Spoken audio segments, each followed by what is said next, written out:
Hello and welcome back to the port. I'm the Gav Major and this is WoWs Weekly. WoWs Weekly is the weekly news video covering news of the game in the week past and the week coming up, along with some of my speculations and some of the channel news as well.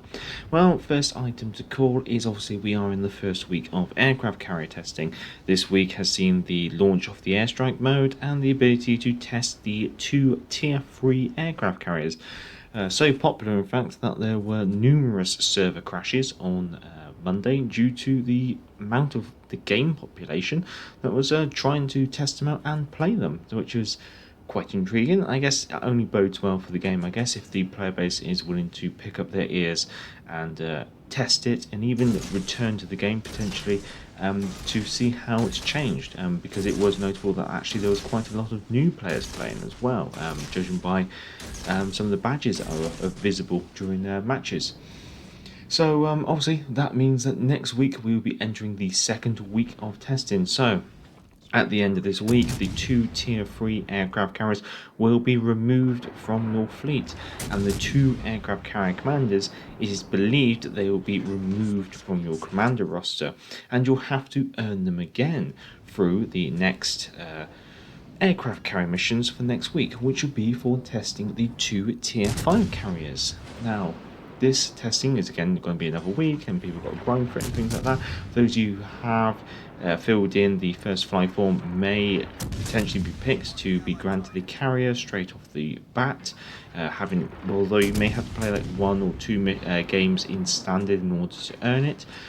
But once you do have it, obviously you'll get the commander granted with it if it's been removed, I guess you can say. So it's going to be interesting to see how that all works. Obviously, by the end of next week, we can expect to see the carriers and the commanders to be removed for an indefinite amount of time. So this is the first phase of testing. I suspect, or I hope, that they do a second round of testing. But let's wait and see. Now, it's quite amusing seeing some of the opinions from people regarding carriers. It's really quite mixed. Amusingly, it seems like most of the people complaining are the people playing the carriers rather than the people being attacked, which is amusing. So potentially that means obviously they might do some reworks with the carriers. However, it's worth noting that at the end of the 2 weeks of carrier testing there will be a feedback form made available, and I'll probably try and highlight this on the channel in some way, just so everyone who has partaken in the air strike mode can actually give their feedback in regards to playing with and against and in aircraft carriers. So, continuing along those lines, I guess it's worth mentioning that we obviously have the Dragon Slayer campaign starting this week, with the end reward being the German battlecruiser Siege Freak. So it's worth having a look at the mission breakdown. Each week we will be receiving an endurance trials. These endurance trials are the same every week and can be completed in standard battles or versus AI battles in tier 3 to 7 ships. These stages are: win 1 battle, earn 10,000 ship XP, earn 750,000 credits, earn 750 global XP, and earn 10,000 commander XP. Each week will also be accompanied by a number of shakedown trials, which are locked by the endurance trials. Once the endurance trials is completed, then the shakedown trials open up and they can be all completed at the same time, whereas the endurance trials have to be completed stage by stage. Regarding the shakedown trials, there is a normal shakedown trial and then there's a hard mode. Now the hard mode option, it's only an option, it's not compulsory, so you can either complete the standard or the hard mode for each card. And the hard mode is basically something that's a bit more difficult to achieve, but if you do achieve it, because it's usually achieved, the target's set to achieve it in one game, potentially you could complete the shakedown trial a bit quicker. So this week the shakedown trials are receive 15 million HP of potential damage, and the hard mode is in one battle hit the enemy citadel 8 times. Shakedown Trial 2 is get 450,000 damage, dealing that to enemy ships by setting them on fire. And the hard mode on this card is in one battle hit enemy ships with torpedoes 10 times. And on Shakedown Trial 3, this is just a one-off, so there's no hard mode on this one, which is in 15 battles be in the top 4 of your team by XP received. So that doesn't really matter if you win or lose, that's basically down to coming in the top of your team. Now for the endurance trials, it's worth noting these have to be completed in tier 4 to 7 ships in standard battles only. So week 2, which is February the 8th until February the 15th, the shakedown trials are set enemy ships on fire 50 times, or for hard mode rise, in one battle destroy 4 enemy ships. Shakedown Trial 2 is hit enemy ships 1000 times with your secondary battery armament, and the hard mode option on this card is in one battle hit enemy ships with torpedoes 10 times. And on Shakedown Trial 3, obviously no hard mode on this one again, in 15 battles be in the top 4 of your team by XP received. In week 3, which is February the 15th until February the 22nd, Shakedown Trial 1, destroy 12 enemy ships, and the hard mode in this option is in one battle, be in the top 1 of your team by XP received. For Shakedown Trial 2, the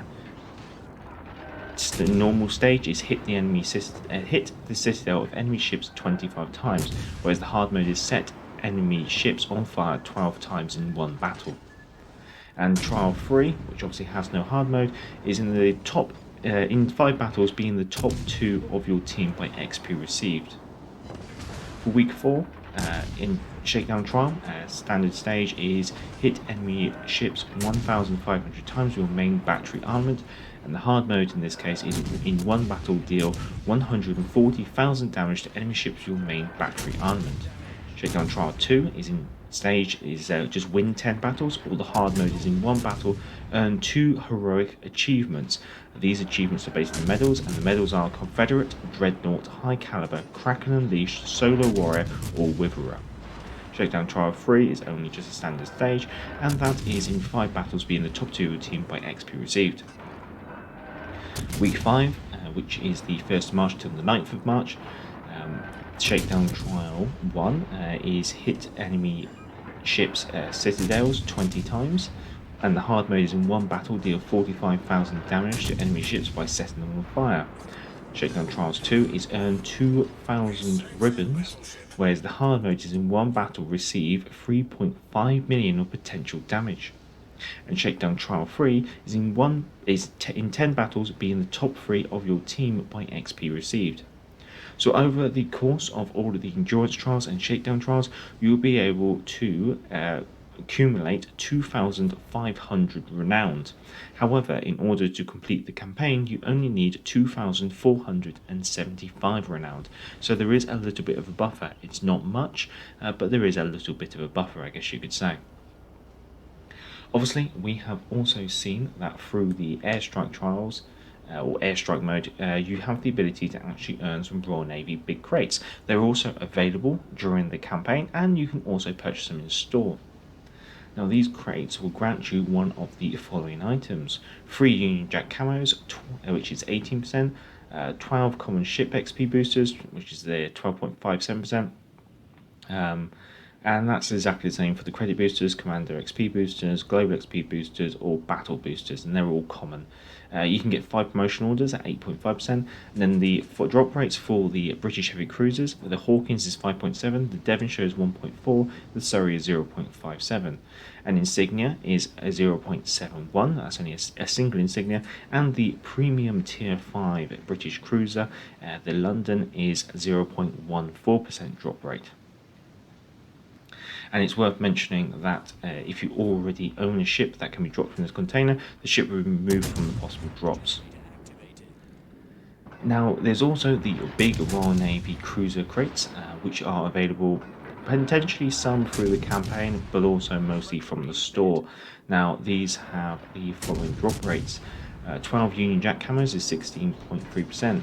For epic booster flags, 12 number, the chances are 10.37%, so that's epic ship XP, credit booster, commander XP, global XP, battle booster. Drop rate of the Hawkins is 10.3%, 7 or 15 promotion orders is 8.8%, Strange and it's 7 or 15, seems like it's a random roll. The Devonshire is a 5.19, one Insignia is 2.96, the Surrey is 1.93, a single universal accommodation is 1.04, and of course the Tier 5 Premium HMS London is available at 1.04% drop rate. It's also worth mentioning that the big common containers have been replaced for this patch by winter big containers. Not really same kind of stuff, almost exact same crate. When it comes to the drop rates, you are looking at 175 credits at 37%, 2,000 global XP at the same, 12,500 commander XP, still 37%, 5 type 3 camos is 37%, 5 type 1 camos is 18.52%, the same for 5 type 2s, same for 5 of the rare ship XP boosters, or credit boosters, or commander XP boosters, or global XP boosters, or the rare battle boosters. 10 promotion orders is 2.59%, 7 days of premium account is 1.56%, a single accommodation is 1.19%, Insignia is 0.74%, and then the premium ships are Molotov and T61 with a 0.44% drop rate, and Hood at 0.07% drop rate, and you also can get 1,250 balloons. Now these containers do contain a free slots, so you can get 3 of the normal items, but with the rare items you're only going to get 1 of those. The rare items are obviously the promotional orders, days premium, accommodation, insignia, and the premium ships or the balloons.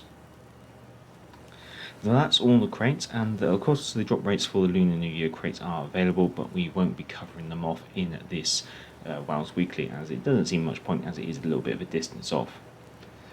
Well, that covers pretty much everything off regarding the game. Regarding speculation, I think it's a little bit too early to start speculations. Obviously we do have the Nuchen and the Sims coming sometime this patch. We'll have to wait and see. And whether or not I pick one of them up, I'm not quite sure. I might pick something else up, or I might just call it a pass on this patch and see how it goes. But lots to do, especially on my plate. Regarding the channel, obviously the Devonshire has come out as a review. I do need to do a Hawkins review, a Surrey Let's Play, a Devonshire Let's Play. Also probably need to do something regarding carriers, but I'm quite tempted maybe just to leave the tier 3 carriers.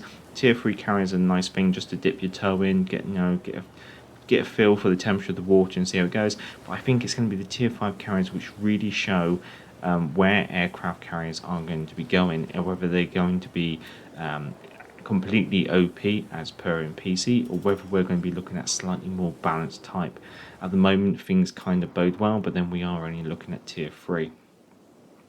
Well, I think that's everything that I need to cover in WoWs Weekly, and I hope you have enjoyed it. If you have, feel free to give it a thumbs up. As is most for the subscribers, I'd say thank you very much to all the subscribers for supporting the channel. As always, you know what's down in the description, you've seen the videos.